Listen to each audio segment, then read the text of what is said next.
doing a preface, but Lena Cavusoglu approached me on this project because I had done some things on identity and self, and we're looking at facial differences that could be congenital, they could be acquired, they could be as a result of an accident, and in this project, Lena's husband had a condition called Bell's palsy, which sort of comes and goes, but one side of his face was paralyzed. And he woke up one morning and faced this and said, "You must feel horrible. Do you want a divorce?"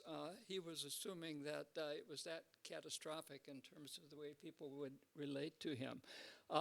Basically, half of the face is asymmetric at that point, and we judge people as being less attractive, maybe less knowledgeable, and other sorts of disabilities. So with that in mind, let me show the video, which I think is queued up, and I'll go sit down for a moment.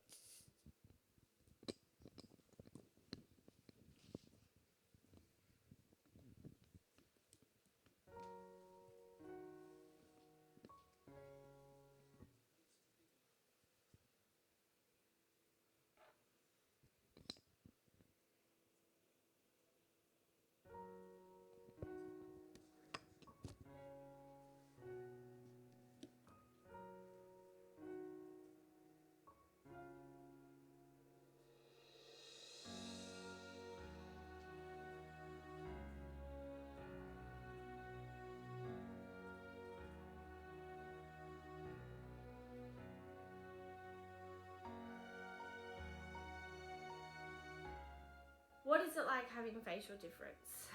It has been a journey that I'm gonna have to take you back all the way to the beginning for. So when I was 8 years old, I was first diagnosed with an illness called Bell's palsy, which is characterized by paralysis of one side of your face with an unknown cause. And for me, it has always occurred on this side of my face, this right-hand side of my face.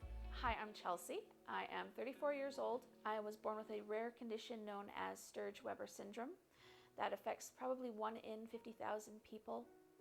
Also, I was born with a large port wine stained birthmark on the left side of my face that also includes glaucoma. Treacher-Collins is a birth syndrome, affects a couple key chromosomes genetically, craniofacial defects, which can include microtia. I have prosthetic ears. Eyesight, hearing, I don't have cheekbones, tear ducts, all sorts of craniofacial deformities that are different. And of course, that's something you're born with. And of course, the advantage for me is it makes you extremely memorable. No one has ever forgotten my face. Ben N tıp bir hastasıyım. Sol gözümde ve sol yüzümde oluşmaktadır. Kahverengi lekelerim de var. Yüzde çimlenmeler de mevcut ya da omurilikte kaymaya da neden gözlerde görüldüğü. Eu cresci sendo uma criança diferente, mas eu não me lembro qual foi o momento que eu percebi que eu era diferente das outras crianças. Eu acho que principalmente isso aconteceu por ter muito suporte da minha família e principalmente da minha mãe, que sempre me deixou muito confortável em casa para falar sobre isso. Pictures from when my twin sister and I were babies to toddlers. I can't even tell you which one's me. We looked that much alike. And then we'd have surgery, and like now we don't really look alike anymore. We look very different. For me, I think it was particularly traumatic to have my sister go through it with me, because not only was I experiencing this, but I had to watch someone experience it too. I already had the issues with being different with how I look. I didn't really have that social life. I didn't have that date for grad. I didn't have that date for dances. It was segregation. There was clubs against me, and it was called the Chelsea Haters Club. Growing up with a birthmark was challenging in some aspects. Primarily, the most difficult part was random people approaching me or my family unexpectedly just to know what happened to my face. And it wasn't a general curiosity of if I was okay or wanting to learn more. A lot of the times it came from a really negative place. Yeah, so I was born in 1984, and so the knowledge about Treacher-Collins syndrome was very new. There was really no community, there was no Facebook. So growing up, I would get, what's wrong with your face?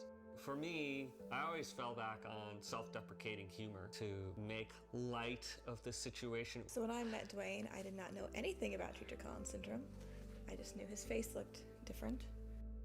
And I just realized that everything that I liked about him, about his personality and his character, all of that came from his life experience growing up with Treacher-Collins syndrome. So sometimes it's like being Mr. Potato Head. You know, I gotta go to the water, go to bed, and take myself apart, take my hearing aid off.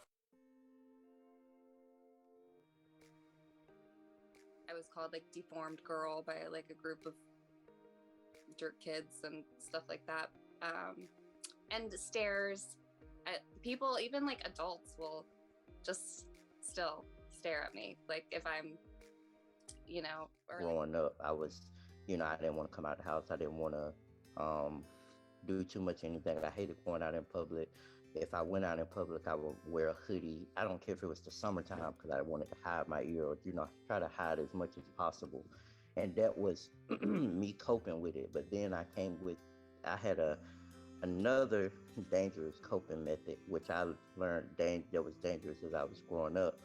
But now that I'm older, I say rather, I had friends or people that I thought were my friends, but just for the sake of having friends, I would let them treat me any kind of way, or just, allow myself to be the joke all the time, just for the sake of having friends. Like, well, at least I got friends, I'm not alone. But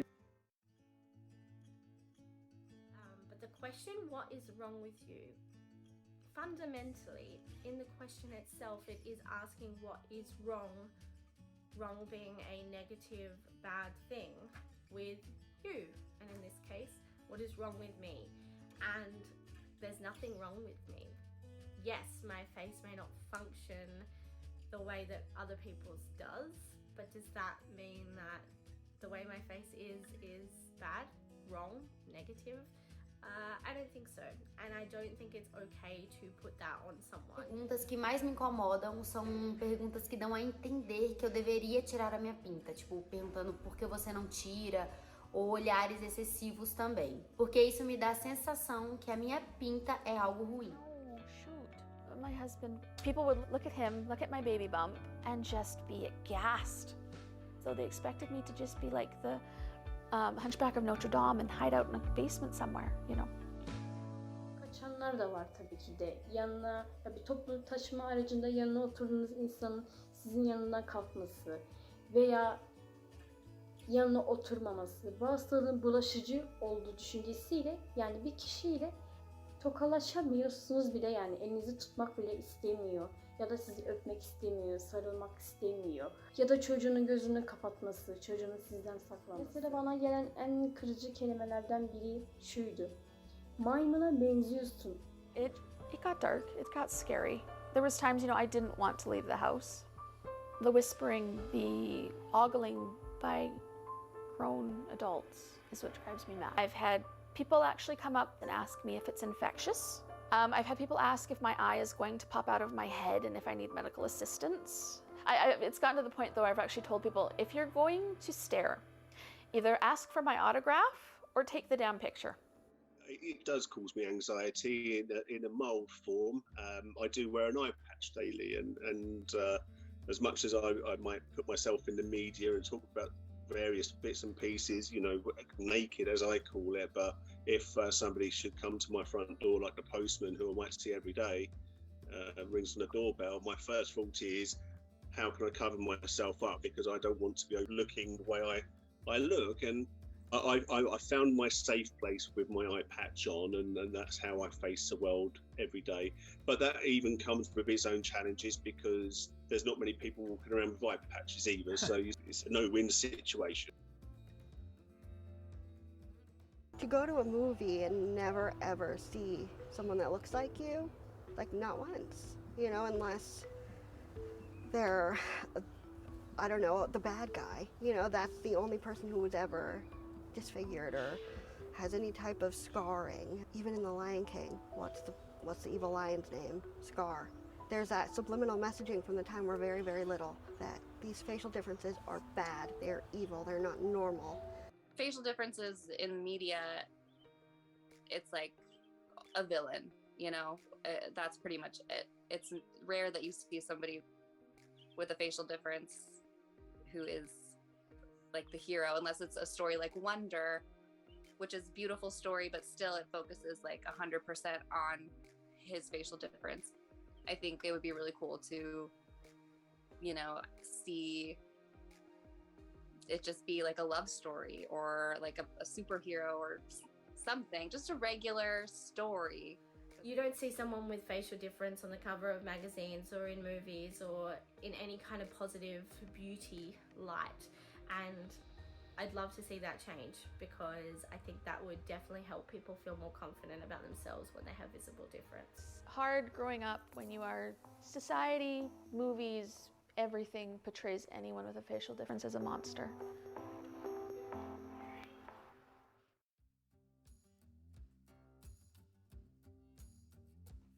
Were or are there times where I tried to hide my birthmark?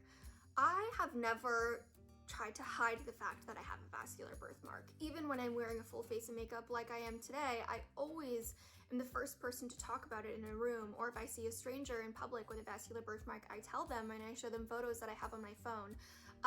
There were definitely times where I leaned into makeup to lessen the appearance of my birthmark, but never to hide it or act like I didn't have one.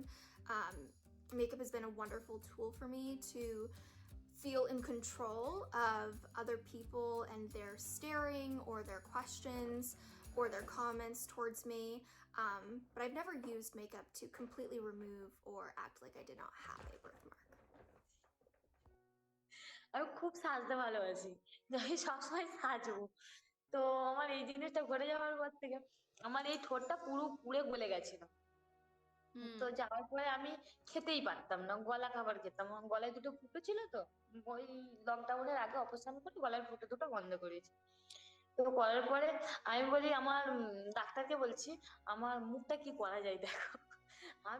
আমি একটু সাজতে ভালোবাসি, আমি যেন একটু lipstick আরে পরতে পারি। তো বলছে এই হাতটাও উঠতো না, গালে হাত খেতে পারতাম না। তখন আমি হাতটার প্রতি অতটা খেয়াল ছিল না, যে আমার গালে না ওঠে না উঠবে, আমার বর আছে আমার মা আছে আমাকে খাইয়ে দেবে। Não, eu nunca tentei esconder minha pinta de nascença, nunca tentei fazer uma maquiagem que pudesse escondê-la também. Muito pelo contrário, eu já maquiei ela, mas para enfeitá-la. O tema da maquiagem era galáxia, para dizer que todos nós temos um universo dentro de nós. Então a maquiagem foi mais para enfeitar e não nunca para cobrir. Muito pelo contrário, eu gosto muito de ter a minha pinta. But while going through, you know, my makeup routine, just like any other human that applies makeup, I really just want to enhance my natural beauty and feel beautiful and confident in my own skin. I've gone from hating wearing makeup, hating looking in the mirror because of what I looked like, to now loving both of those things. I'm just starting to warm up to the idea of self-image and being comfortable with yourself and your skin, and I don't know, I've never really felt comfortable. Surround yourself with others that look like you. I think a lot of people don't realize how big the facial difference community is, and having that community has been life-changing for me in finding myself, my self-confidence, my self-worth, and my purpose. It's always been something that I've been kind of self-conscious about. It's something that I've more recently started talking more openly about and trying to connect with other people with facial differences and try to make it less of a sort of stigmatized thing, make it just more acceptable, try to put our faces out there more so people won't be as like inclined to stare or feel the need to ask invasive questions. I felt alone with until I've met, like online, you know, through Instagram, TikTok kind of thing, meeting other people with facial differences has been a really big game changer in a positive way.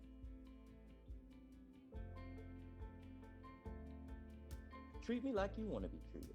I don't want you to ignore that I have a facial difference, or, you know, that's just like saying, well, you know, when I see you, I don't see your facial difference.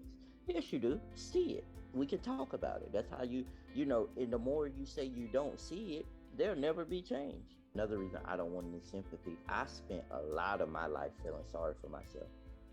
So I don't need anybody else to do it for me. You know, I'm over that phase of feeling sorry. This is my life. I'm making the choice to embrace who I am. Finally, embrace me as a person. And I want you to do the same. Bu hastalığı ben kendimce çok benimsedim. Topluma bu şekilde çıkmaya çalışıyorum. Ben de bir bireyim. Ben bir birey olarak toplumda var olmaya çalışıyorum. It is, again, it's a huge social taboo, and maybe one of the final big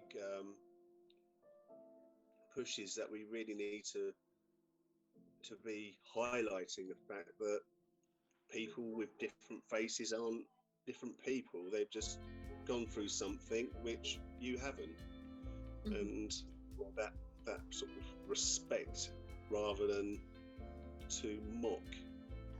People need to start looking at disability and disfigurement like they look at gender equality and race equality. I just think it's time that we're seen as being part of the population.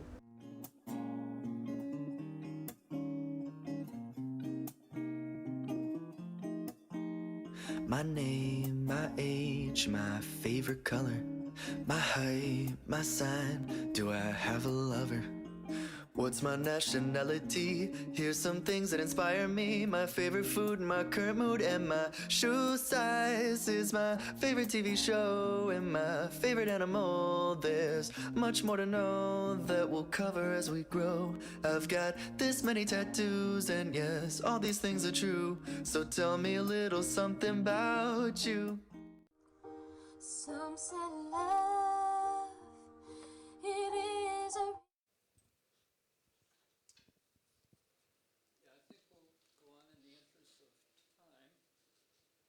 Let me just, rather than concentrate on the last few slides that I have, talk about the method here, because this was very much participatory action research. We're engaging in advocacy rather than just scientific findings, if you will. And that's something that from the start we were intent upon doing. It's also co-created research that our participants were extremely helpful. We keep in contact with them.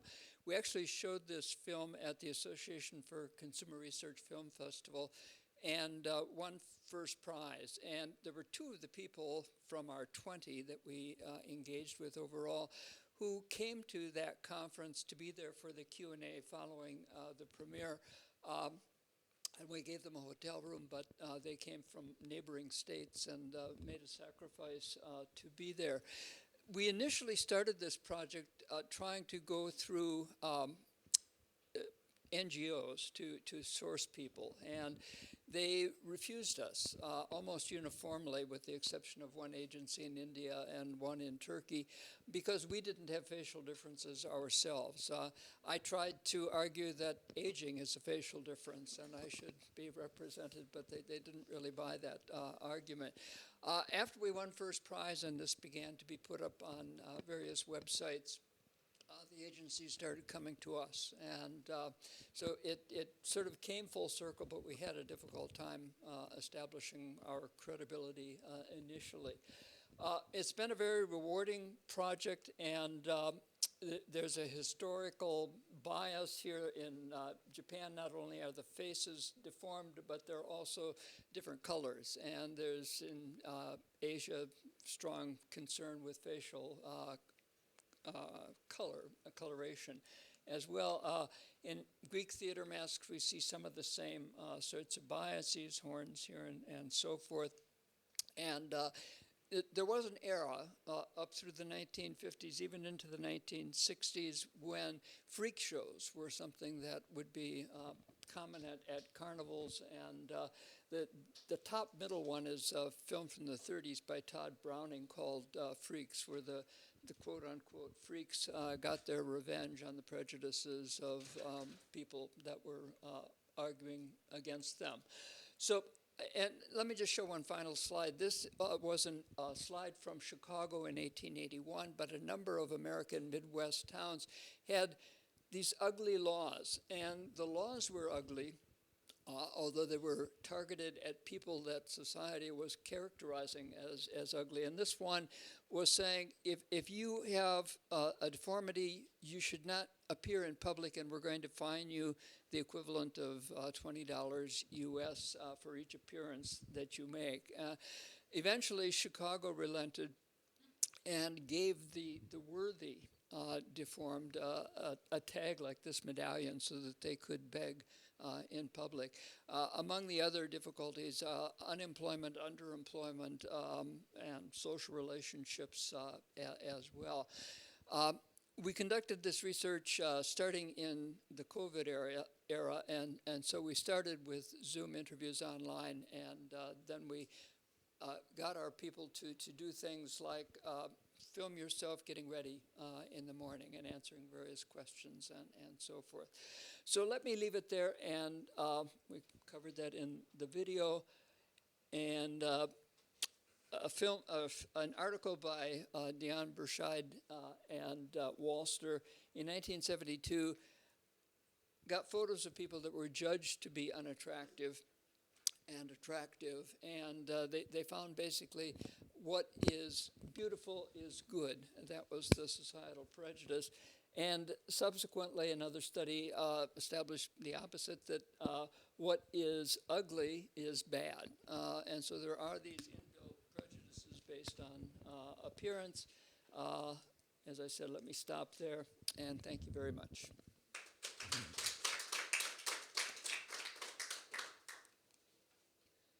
Yes, please. Fascinating, thank you, and much more interesting than a lot of top marketing research. So can you comment on how you developed this project? I assume you're probably going to publish it, and I assume, because you said it's driven by advocacy, that it didn't start with a theoretical contribution or a theoretical model, but mostly academics aim to get published in the top journals, and often reviewers, even if it's important, send it back because where's the contribution to knowledge or practice? And it's maybe the name Russell Belk as a co-author helps. It shouldn't with blind reviewing. But if somebody had this fabulous idea, fabulous data set, wanted to get published, what would you suggest? Or have you got this whole theoretical contribution behind it? We have a couple of articles that have come out, and another in preparation for submission to Journal of Consumer Research. One was simply methodological, and we called it something like How to Make a Film Without a Camera, because we got a lot of this online and by having people send us things.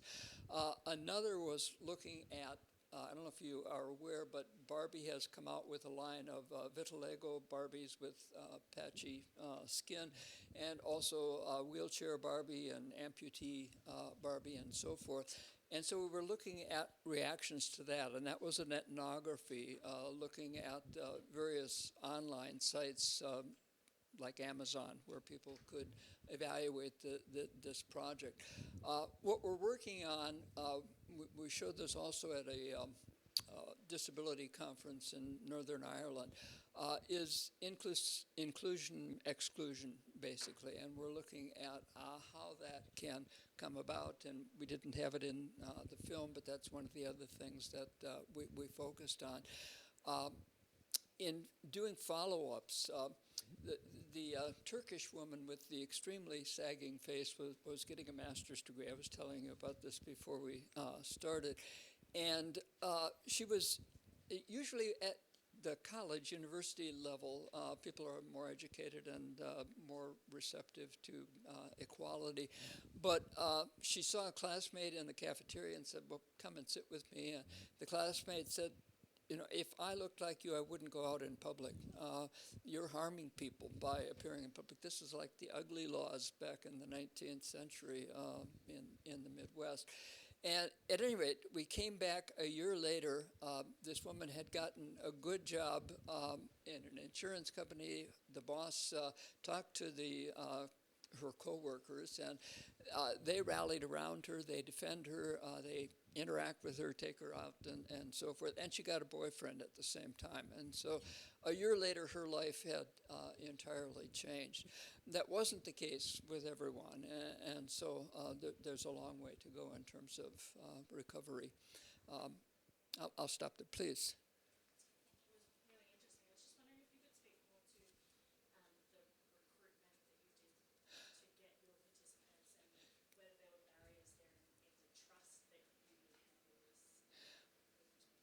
Well, initially, as I said, we didn't get the NGO cooperation, so we went to people that had a social media presence, and we contacted them, and then we snowballed from that. And halfway on, we figured people that don't have a social media presence may be different, and so we got the other half of our participants in that way. But I would say trust was something that was very easily gained, and talking with these people in depth, coming back, interacting with them, making them co-participants in this research, all of that helped. And I think with it, it's difficult to do this project without showing people's faces. And normally we disguise people and we change names and so forth. Out of our 20 people, 18 said, please go ahead and use my face and use my name if you like as well. So it was unusual in that respect. And I think that's probably reflective of the trust that we gained ultimately from these people. Yeah. It's quite similar to a campaign last year around Down syndrome and using lived experience to tell the story. Has there been any discussion of this moving from a research piece to perhaps a public-facing campaign that is used for advocacy?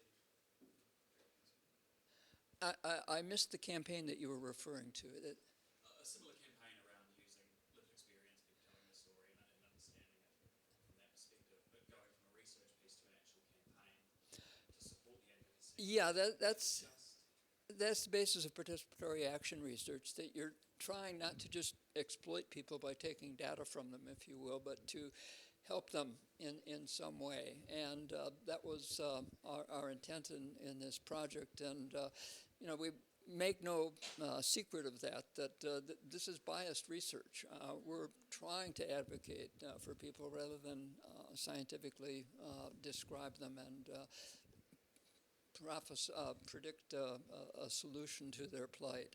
And so we're trying to let them tell their own story. You might have noticed there was no voiceover here, that we were letting people speak for themselves. And that was a part of the emphasis in the project, that this is our project, this is your project, and we're here to help. And so, we had diverse people. We had acid attack victims in India, for example. You saw one of them here. We had people that had accidents. Dwayne, who referred to himself as Mr. Potato Head, has 2 daughters, and his first daughter had no medical difficulties. His second daughter has Treacher-Collins syndrome, and so he's trying to help her develop a thick skin. He knows she's going to face bullying and exclusion in school, and he's trying to prepare her for that in some sense with humor, but just trying to expose her to what the world is going to be like, and that she is different. And so he too is participating, as you might imagine. He also, his wife wrote a book on children with facial differences and other sorts of bodily differences. And at the conference, he was one of the people that came to it. And he brought some books and gave them to people. And that was, a way to help spread the word, as were other people in the community that were putting up online our video, which they're welcome to do. So that was a part of what we were trying to do. Yes, please.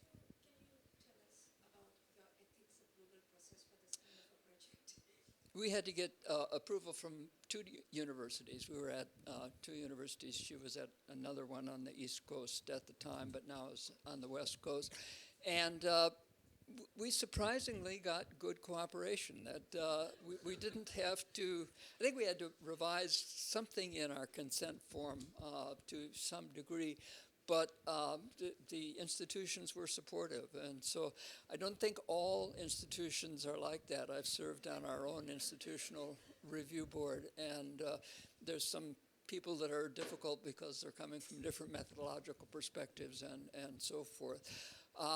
So we had a good experience, but I'm not sure that everyone would sail through the ethics approval as easily as we did. Well, thank you very much. I think it's lunchtime.